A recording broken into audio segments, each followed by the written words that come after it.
Hello everyone, welcome to this new video. I'm Guillaume, CEO of MoveToAsia, and today I'm joined by my business development and quality control team. We are visiting a supplier in southern Vietnam. We are having an ongoing project for an indoor furniture client in the US, and we are doing today the final inspection, so we're gonna make sure that everything is ready before shipment. This is a must-do thing if you are doing furniture manufacturing in an overseas market in a manufacturing country, just like Vietnam, to make sure that every details are set. Before we get into the topic of this video, we are MoveToAsia, your go-to sourcing partner in Asia. We can take care of all the supplier search for sourcing matters, do due diligence on behalf of clients, organizing factory tour, and we also have the quality control team in-house to make sure that in terms of quality control measures and processes, everything are on track. We also have a network for logistics assistance. In a wrap, we can act as a grounding team of our clients and ensure the entire scope of their production needs. Let's just head to the factory now. So we are right now at the factory. Over there, you do have the production line. So you do have the raw materials, all the preparation, the production, as well as the finishing line. And on my back, you do have my quality control team that is right now checking the product for our client. So during the production, we will have an on-site quality team that will be ensuring precision and expertise, but the journey doesn't end here. And today our team is focused on the final inspection, which is the stage where we'll be verifying that each product meets our rigorous standard before they are shipped to our clients. And before we delve into the processes and how we ensure this quality, let me give you an overall perspective about the furniture market in Vietnam. The country has rapidly emerged as a global leader in furniture manufacturing and exports, driven by an abundance of natural resources, skilled labor, and competitive production costs. Regarding the export volume, the Vietnamese furniture has been increasing, surpassing countries such as Germany and Poland. In 2014, Vietnam ranked 13 in the global furniture production, but by 2024, it has risen to the 6th place in terms of production value. In the Asia-Pacific region, Vietnam is the second largest exporter of furniture after China. For foreign businesses looking to source furniture, Vietnam has both quality and value.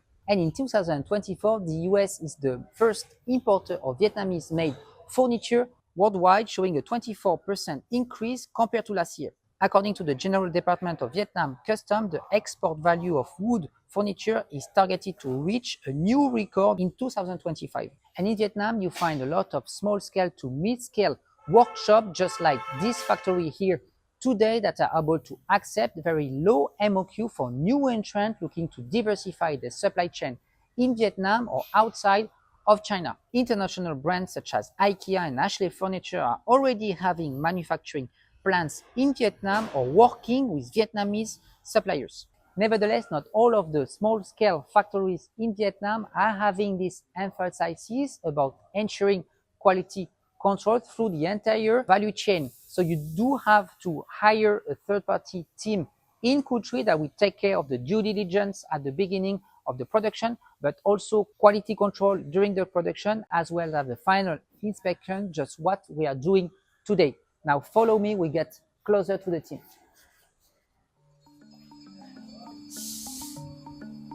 Nên là cái bàn nó bóng hơn cái này đúng không? Chung mình nó này nó hơi đậm mà nền xíu. Do cái gỗ mình tẩy á, nó vàng lên á.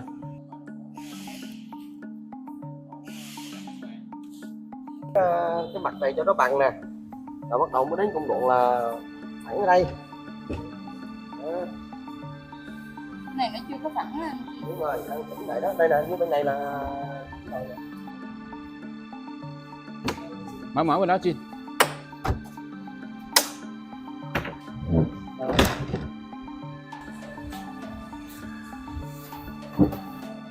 Riêng gỗ. Cái này nếu mà sơn là phải dán này là hết em. Tại cái này nó có dầu á, nó có dầu nó đăng bánh trượt này. Khi mình sơn lên nó bị cái chất dung môi á, nó tẩy sạch cái dầu đi, nó làm cho kéo rất là sượng, rất là cứng. Còn nếu mà muốn sơn cái này là phải lấy băng keo dán này là hết để bắn cái này cho nó đồng màu. Coi nó bị kẹt cái gì á. Hồi bữa nó kín mà tại sao này nó hở này em? Giữa cái chốt này với lại những cái má này nó đang bị kênh. đó. Nó đang bị kênh này. coi chỗ nào nó bị kẹt á, chà bớt cái mỏ gà này, mỏ gà nó đang nâng lên, cái mỏ gà nó đang nâng lên này, còn cái chốt thì nó nằm ở giữa tâm, thành ra vô hai cái là đây nó kẹt cái mỏ gà này, nó không vô được nữa, thành ra kéo ra đi, thành ra có mỏ gà này là phải mài bớt, rà bớt, kiểm tra bớt cái mỏ gà này. Cái đó là tình trạng là ván công á, tình trạng ván công á. Quan trọng là cái này là đúng tâm hay không nha, cái này lấy đúng tâm đúng chữ từ trên xuống, xong rồi mới mới mài cái mỏ gà này để cho nó không có bị cấn á. Cái chốt này đóng đủ sâu không nha, chốt này đóng không đủ sâu mà nó dư ở ngoài nó cũng bị cấn ngay cái trong đây này. Cái này anh tăng cường thêm cái chốt này này, tăng cường thêm chốt này, này để cho nó luôn luôn nó giữ cái này, nó thứ nhất là nó không lệch ra lệch vô, thứ hai nó không lên là xuống. Cái mẫu của mình á là mình có tạo dáng cho nó, có nghĩa là mình hơi xoắn cái dây lại cho nó có độ xoắn, xong rồi nó nằm ở thế này này, nó luôn luôn nằm ở thế này, có nghĩa là hai cái bông là hàm hai bên, còn cái này giống như cái cành cây, cái lá gì thế này nó đưa xuống chứ nó không phải nằm vậy. Cái này thấy chỉnh lại nó tròn hơn rồi đó em, nó không bị méo đầu nữa. Đầu nó đẹp hơn, tròn đẹp đó. còn mình phải nén nốt lại chứ. Nó tròn đầu nó không bị móp. Cái này cho người tạo nét này lại chưa bọc quai đáy luôn hả em? Cái này khi cắt á, là cái này cột nó mà gọi là khi mình cắt ngắn lại nó có cái rủi ro là nó tuột mối này, nó rất nơ ra không em? Kéo được luôn này, kéo được mà. Đó, ok, kéo xuống nhìn em. Kéo tới kéo lui được mà. Cái này nếu mà không ấy được thì cho nó rủ xuống đây theo cái này luôn. So we have today Mr. Hin, who is our 20 years of experience QC in furniture and metal manufacturing, and he assists our clients with quality control. It's very good that we can ask him some questions today. What in this specific project are some of the challenges and how did you tackle them on the quality control aspect? Trong cái kiểm hàng á thì mình nói mang tính chất là tổng quát chung, không nói một khía cạnh được. Tại vì nếu mà mình nói theo khía cạnh đó là nó không có đầy đủ về cái phản ánh về cái sản phẩm để xuất hàng. Thành ra là mình trước tiên á, là mình trung thực và mình nắm hết toàn bộ cái tổng quát về sản phẩm được sự thống nhất giữa nhà máy với khách hàng, thì sau đó mình mới tiến hành sản xuất và mình sẽ theo hết, kiểm tra hết theo những tiêu chuẩn đó. Thì những cái tiêu chuẩn căn bản là để thống nhất giữa nhà máy với khách hàng, còn những cái tiêu chuẩn về chất lượng QC thì nó phải được có một cái thời gian dài kinh nghiệm và đánh giá theo từng những cái gọi là những cái sự tinh tế của sản phẩm. Thứ nhất là về kết cấu, về sơn, xong rồi về nguyên vật liệu, và sau cùng là đóng gói làm sao an toàn để đến tay khách hàng. Factories do have in-house QC, but what is the add-on of having an external QC to also check the production? Thì QC nội bộ là ở nhà máy là mỗi một QC là một công đoạn, thành ra là họ mang một cái chất lượng riêng lẻ, thì những cái tất cả chất lượng riêng lẻ đó nó phải được thống nhất thì nó mới ra một cái sản phẩm hoàn hảo sau cùng. Nhưng mà thông thường ở các nhà máy thì họ sẽ chia ra làm 6 công đoạn sản xuất, thì nó sẽ có tương đương là 6 QC. Thì cái ở mức độ đó thì về cái tổng quan đánh giá theo gọi là kiểm tra về chi tiết thì họ sẽ làm rất tốt, nhưng mà về cái tổng quan lại đánh giá để thành một sản phẩm hoàn thiện thì nó phải có một cái người tổng hợp lại. Thì cái người tổng hợp thứ nhất là một cái người QC trưởng và thống nhất được với cái QC của khách hàng, tổng hợp là hết đầy đủ tất cả các dữ liệu khách hàng yêu cầu thì nó mới trọn vẹn được cái sản phẩm.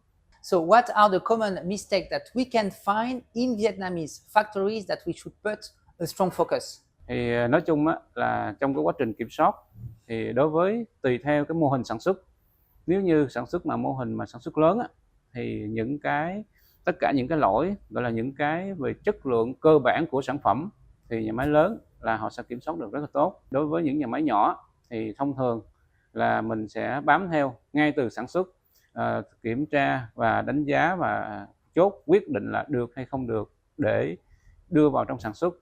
Thì có nghĩa là những cái mà mình đã kiểm tra được hết từ trong các công đoạn sản xuất và cho đến khi hoàn thiện thì nó mới ra được cái sản phẩm hoàn thiện ở sau cùng với nhà máy quy mô nhỏ. Còn ở những nhà máy lớn thì họ đã làm tốt được việc đó rồi. Thì cái tổng quan sau cùng là mình kiểm tra về theo cái kinh nghiệm QC. Thứ nhất là mình kiểm tra hết về tổng hợp về cái thông tin chất lượng của khách hàng, là về cái view nhìn bên ngoài, những cái điểm mà khách hàng note lại quan trọng cần phải theo dõi, chất lượng sơn, chất lượng gỗ, và ví dụ mà hàng sofa thì về chất lượng vải, tổng quan lại thì nói chung là về nguyên vật liệu và trong cái quá trình gia công thì nó phải mang đến cái sự sắc nét tinh tế. What will be a single piece of advice that you'll be giving to foreigners looking to manufacture and check quality control in Vietnam? Có nghĩa là tùy theo ở cái mức độ là số lượng lớn hay nhỏ hay vừa, thì để kết hợp được vừa với theo cái nhà máy thì khi đó gọi là cái tâm huyết nhất là cái sự đồng hành giữa nhà máy và khách hàng thì nó mới ra được sản phẩm sau cùng. Nhà máy lớn thì mình sẽ tương đương là cái số lượng nó rất là lớn, nó đồng hành, nhà máy mới đồng hành với mình và mới làm được. Còn nếu mà số lượng mình nhỏ quá, mình muốn vào những nhà máy lớn thì thật sự là gọi là một cái sự kiểm soát về chất lượng nó không có mang một cái tính chất, giống như mình không có quan trọng để mà nhà máy họ làm theo đầy đủ tất cả các yêu cầu của mình, và nói chung là mình phải sắn tay vô mình kiểm soát rất là nhiều và đôi lúc là nó sẽ bị sơ sót do cái khối lượng nó quá nhiều. Thank you very much, Mr. Hin, for your answers today. So now I have with us Ashley, who is the Business Development Manager. She's in charge of the relationship and she's often between the factories and the clients. As Mr. Hin just emphasized, in the end, sometimes going to small-scale factories will actually bring you more benefits because it will be a bigger scale clients for them. How for you, Ashley, do you consider and then do you find long-term factories or long-term partners in manufacturing? From the experience that I had with a lot of international buyers, for a lot of customers, working with big factories for them would be a priority. But in fact, it's not always the case. If you have a production order of 1 or 2 containers, we would actually advise you to go to a mid-scale or even small-size factory. Why? Because then you would become a very important customer to the factory. You would have more negotiation power. They would be more flexible to adapt to your changes if you have any. And then for us, in terms of like project management, production, monitoring, it would also give us more flexibility into working directly with small-size factories. That's the experience that we have had throughout the current projects that we are having. So very good insight, Ashley. I totally agree with you. What about now if there is any problem? How do we in MoveToAsia tackle those issues and solve them? So MoveToAsia, we always act as the bridge between factories and our customers. We always try to represent our customers' interest. But at the same time, we also need to listen to the difficulties that the factory has so that we can balance between the customer's expectation and the reality at the factory. Of course, we are not afraid of challenges and difficulties because when we have a challenge, the MoveToAsia team would always take action.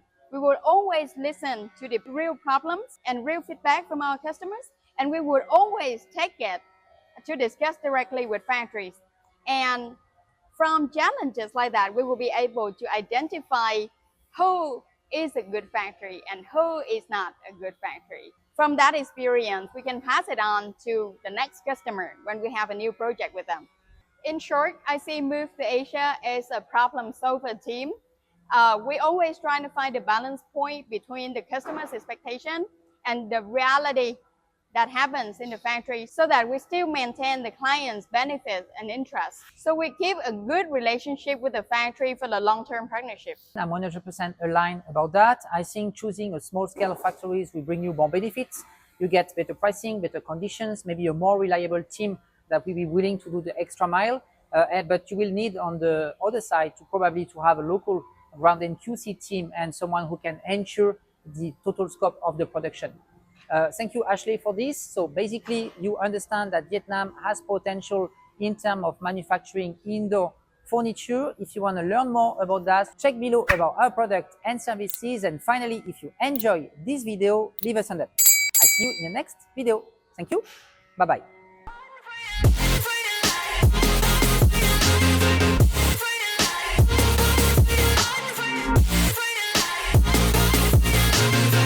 Down and I'ma get it right, dead on sight like